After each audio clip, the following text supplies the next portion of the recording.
Today's topic is what is molecular ion, formation, types and uses. First of all, इसकी definition. Molecular ion molecule के ऊपर अगर positive charge हो या negative charge हो तो उसको मॉलिक्यूलर आयन कहते हैं. पॉजिटिव चार्ज कब होगा? जब वो मॉलिक्यूल इलेक्ट्रॉन दे देगा. नेगेटिव कब होगा? जब मॉलिक्यूल इलेक्ट्रॉन ले लेगा. इसकी एग्जांपल्स हैं CH4 positive, CON2 positive, O2 positive. Molecular ion बनते कैसे? इनकी फॉर्मेशन कैसे? How they are formed. इसकी फॉर्मेशन दो तरीकों से हैं, by particles and by electromagnetic radiations.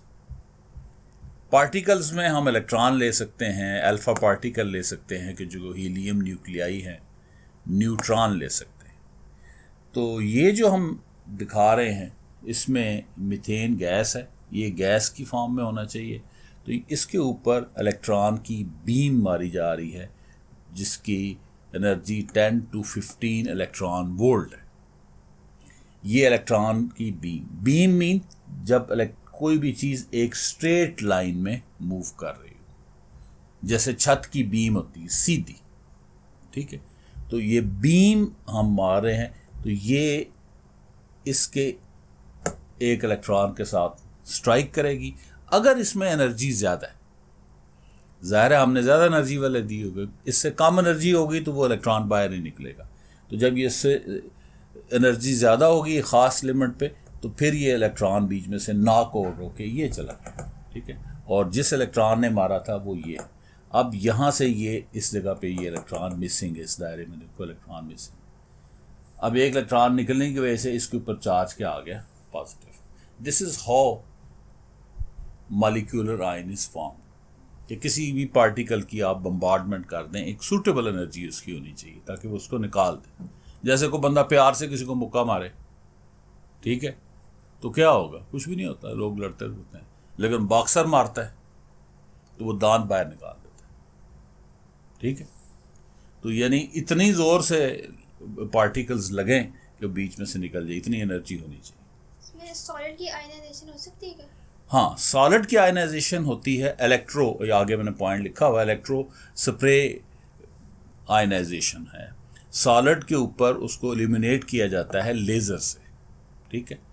Laser का पता है ना, light amplification stimulated by stimulated emission of radiation. यानी आम जो लाइट है ये इसकी वही वेवलेंथ होती है लेज़र की.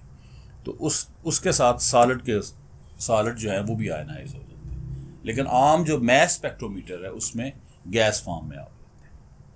तो एक तो पार्टिकल से जब पार्टिकल स्ट्राइक करेंगे, ठीक है, बम्बार्ड करेंगे, इसके लफ्ज़ हम बम्बार्ड यूज़ करते हैं तो निकल जाएगा.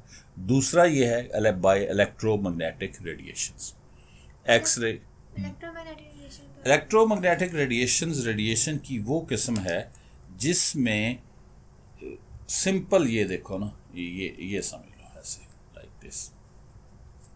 अब ये लाइट रेडिएशन मूव कर रही है, ये रेड मार्कर, ठीक है. इसकी ये जो ब्लू मार्कर है, इस डायमेंशन में उसकी मैग्नेटिक फील्ड है, और इस डायमेंशन में जो ग्रीन है ये उसकी इलेक्ट्रिक फील्ड. यानी जैसे मिनिस्टर चलते हैं, एलीट मिनिस्टर, ठीक है, इस तरह से मैंने याद किया था. एलीट, EMR इसको कहते हैं, M मिनिस्टर, ठीक है. तो जब वो रोड पे आते हैं, ठीक है, तो वो उनके साथ काफिला होता है, इधर मोटरसाइकिलों वाले, इधर गाड़ियों वाले, ये वो. तो इसी तरह ये भी बड़ी VIP ये मिनिस्टरों की तरह ही मूव करती है. ये मिनिस्टरों की तरह मूव कर रही है. एक तरफ जनाब इलेक्ट्रिक फील्ड घूम रही है, एक तरफ मैग्नेटिक फील्ड घूम रही है, बड़े शान और शौकत से चल रही है, ठीक है. यानी radiation associated with electric and magnetic field are known as electromagnetic radiation या EMR. और मैंने याद करने का तरीका भी बता दिया, ठीक है, कि एलीट मिनिस्टर जो हैं जब वो रोड पे आते हैं तो कैसे चलते हैं. तो ये एक्स रेज, गैमा रेज और हायर UV रेडिएशंस, ठीक है, और इवन लेज़र वगैरह ये मार के भी आप इनमें से हायर यूवी मतलब यूवी, अब इसमें अगर आप देखें तो जो स्पेक्ट्रम है हमारा वो है विब गायर, ठीक है, विब गायर। इधर है इंफ्रारेड, फिर माइक्रोवेव और फिर रेडियो वेव्स। इधर है अल्ट्रावायलेट, फिर गैमा रेज, फिर एक्स रेज और फिर कॉस्मिक रेज। तो अब इस तरफ वाली जितनी भी रेडिएशंस हैं ये सारी की सारी इनकी इधर जैसे जैसे इधर आते जाते हैं फ्रीक्वेंसी बढ़ती जाती है, एनर्जी बढ़ती जाती है। ये हाई फ्रीक्वेंसी वाली हैं, हाई एनर्जी वाली, ये सारी की सारी आयनाइजेशन करती है। और इधर वाली जो है ये आयनाइजेशन नहीं करती, इनमें इतनी पावर नहीं होती, ठीक है। और यूवी में आधा समझ लो, आधी जो ज़्यादा फ्रीक्वेंसी वाली यूवीज़ हैं वो आयनाइजेशन करती हैं, जिनकी फ्रीक्वेंसी कम है, जो ये विब गायर के करीब है, लो फ्रीक्वेंसी वाली, वो नहीं करती, ठीक है। ये तकरीबन 10⁻⁻⁷ मीटर के करीब इनकी फ्रीक्वेंसी, डिटेल फिर ज़्यादा हो जाएगी, ठीक है। तो ये इनकी फॉर्मेशन हो गई। ये दो है आर्टिफिशियली, आगे जाके मैं नेचुरल भी जो मॉलिक्यूलर आयन बनते रहते हैं नेचर में वो भी बताऊंगा। अब इक्वेशन देखें तो हमने बड़ी सिंपल इक्वेशन, इसी को इक्वेशन बना दी है। CH4 गैस है, एक इलेक्ट्रॉन इसको स्ट्राइक किया, CH4 पॉजिटिव हो गया, और दो इलेक्ट्रॉन कौन कौन वाले हैं? एक तो वो इलेक्ट्रॉन जो स्ट्राइक किया हम शो कर रहे हैं, एक जो बीच में से निकला है, ठीक है। अब इसकी दो टाइप्स हैं, कैटायनिक मॉलिक्यूलर आयन जिन पे पॉजिटिव चार्ज होता है, ठीक है, ये बहुत ज़्यादा मिकदार में होते हैं, अबंडेंट होते हैं। और दूसरे हैं एनानिक मॉलिक्यूलर आयन जिनमें नेगेटिव चार्ज होता है, बहुत कम होते हैं, लेस अबंडेंट। उसकी वजह क्या है? वाई दे आर अबंडेंट, ये बड़ा इंपॉर्टेंट क्वेश्चन है। अबंडेंट इसलिए होते हैं कि पॉजिटिव चार्ज वाले कि मॉलिक्यूल एक तो डिस्चार्ज ट्यूब में ये बनते हैं, ठीक है। तो डिस्चार्ज ट्यूब में इलेक्ट्रॉन बम्बार्डमेंट करते हैं, ठीक है। तो मोस्टली इलेक्ट्रॉन बीच में से निकलेंगे। दूसरी वजह यह है कि मॉलिक्यूल खुद स्टेबल होता है। ये देखो ना, मॉलिक्यूल है, ये 4 इस रेड वाले कार्बन के इलेक्ट्रॉन हैं, 4 ग्रीन है, 8 इलेक्ट्रॉन इसके पूरे हैं, ठीक है। इसको मज़ीद इलेक्ट्रॉन की ज़रूरत नहीं, तो इसलिए मज़ीद इलेक्ट्रॉन देना है इसको मसला है, निकालने आसान है। मॉलिक्यूल जो है चूँकि इंडिपेंडेंटली एग्जिस्ट कर सकता है, वो स्टेबल है, ठीक है, जनरली स्टेबल होता है, तो इसलिए इसके लेने का चांसेस जो हैं वो कम है, इसलिए जो एनायन बनने के चांसेस हैं वो कम है। तो ये मैंने 2 वजूहात बता दी, और भी 1-2 है। अच्छा, इसकी एप्लीकेशन क्या है इस मॉलिक्यूलर आयन की? नंबर 1 कि जब मॉलिक्यूल होता है तो मॉलिक्यूल तो टूट भी जाता है बीच में। ये तो छोटा सा मॉलिक्यूल, ऑर्गेनिक मॉलिक्यूल होते हैं बड़े बड़े, वो फिर टूट जाते हैं छोटे छोटे फ्रैगमेंट में। फ्रैगमेंट का मतलब होता है टुकड़े। तो उससे हमें मॉलिक्यूल के स्ट्रक्चर के बारे में इंफॉर्मेशन मिलती है, और भी इंफॉर्मेशन मिलती है। इसी तरह NaI जो है ये हवा को साफ करती है और हेल्थ के लिए बड़ी अच्छी चीज़ है। NaI क्या? NaI कहते हैं नेगेटिव एयर आयन। ये 100 साल पहले दरियाफ्त हुआ है।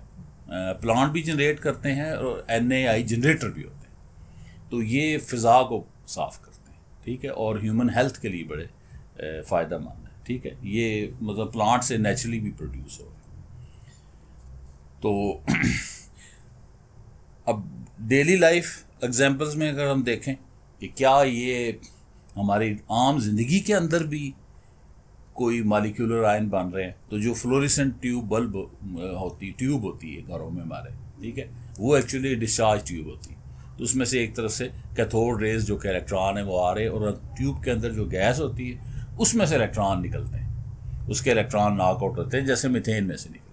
वो फिर उसके साथ ट्यूब के साथ फ्लोरेसेंट मटेरियल लगा होता है, उसको जब टकराते हैं तो ट्यूब जो है वो ग्लो करना शुरू करती है, और ट्यूब का प्रेशर जो है वो ख़ास रखा जाता है, 10 टार रखा जाता है, इस पे ये काम होता है। फिर दूसरी जो है हम घरों में देखते हैं तो CRT टीवी जो है उनमें से एक्सरेज भी निकलते हैं, गैमा रेज भी निकलती हैं, इलेक्ट्रॉन्स भी निकलती हैं। तो वो जो नियर बाय एयर है उसको आयनाइज कर। CRT का मतलब होता है कैथोड रे ट्यूब।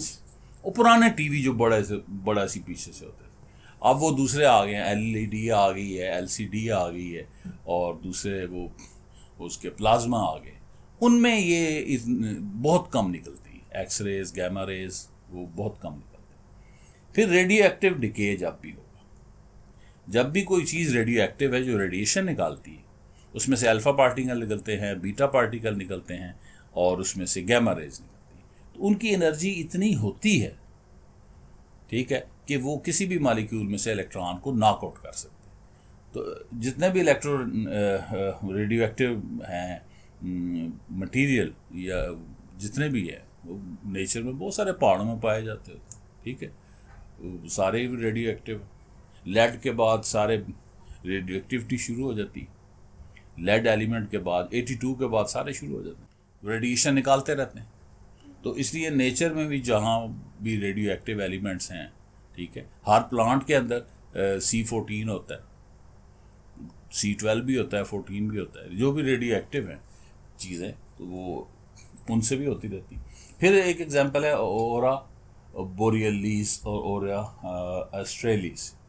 ये अरोरा जो है, अरोरा कहते हैं सनलाइट को, ठीक है, और बोरियल कहते हैं नॉर्थ को। नॉर्थ पोल के ऊपर तकरीबन 80 किलोमीटर ऊपर, नॉर्थ पोल के 80 किलोमीटर सूरज के सन स्पॉट से इलेक्ट्रॉन्स आ रहे होते हैं और मैग्नेटिक रेडिएशन आ रही होती है। तो वो वहाँ की जो एयर है उसमें से जो नाइट्रोजन है और जो ऑक्सीजन है, उसके मॉलिक्यूल के साथ वो स्ट्राइक करके उन कुछ के मॉलिक्यूलर आयन बना देते हैं, कुछ के जो है जो कम एनर्जी वाला इलेक्ट्रॉन है वो इलेक्ट्रॉन को हायर एनर्जी स्टेट में ले जाते हैं। तो हायर एनर्जी स्टेट से जब वो वापस आते हैं तो वो फिर कलर निकालते हैं, और सारे कलर ही आते हैं। ऑक्सीजन अमूमन रेड निकालती है, ऑरेंज और येलो निकालती है, ग्रीन भी ऑक्सीजन निकालती है, और नाइट्रोजन ब्लू और इंडिगो निकालता है। नाइट्रोजन ये कलर निकालती है, ऑक्सीजन ये निकालती है। तो वहाँ से फिर 8 जो हैं स्ट्रीम्स जो हैं वो नीचे की तरफ आती है। बड़ा खूबसूरत सीन होता है, 7 कलर्स हैं। तो मैं डिस्क्रिप्शन में इसका लिंक भी दे दूंगा, उस पर आर्टिकल मैंने ब्लॉग पे भी लिखा हुआ है और वेबसाइट पे भी लिखा हुआ है। तो बड़ा खूबसूरत मंजर है। तो उसी वजह से चूँकि वो नॉर्थ के करीब ही ब्रिटेन है, तो ब्रिटेन के झंडे के ऊपर भी वो 8 लाइनें। और वो एक ब्रिटिश था लायल, जिसने लायलपुर बनाया था, जिसका अब नाम फैसलाबाद है। तो फिर घंटाघर भी उसी 8 बाज़ार हैं इसी के हवाले से। इसी तरह साउथ पोल पे जो है वो अरोरा ऑस्ट्रेलिया से, ठीक है। फिर नेचुरली इसकी एग्जांपल प्लांट्स जो हैं, मैंने पहले भी बता चुका हूँ कि ये नेगेटिव एयर आयन जो है ये प्रोड्यूस करते हैं। तो और कुछ सवाल? ये तुमने पूछा था कि जब एक इलेक्ट्रॉन नॉक हो जाता है तो फिर बॉन्ड कैसे स्ट्रेंथ करता है, ठीक।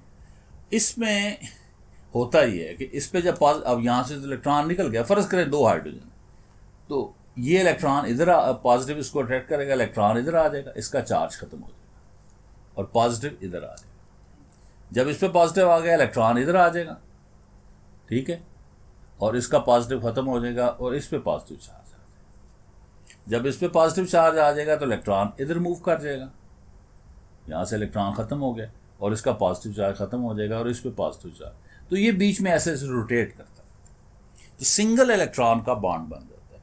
और ये अगर ये वैसे आमतौर पे तो हाइड्रोजन में 2 इलेक्ट्रॉन का बॉन्ड होता है, और ये सिंगल इलेक्ट्रॉन का बॉन्ड होता है। इसके लिए तकरीबन 436 किलो जूल चाहिए होता है इसको तोड़ने के लिए।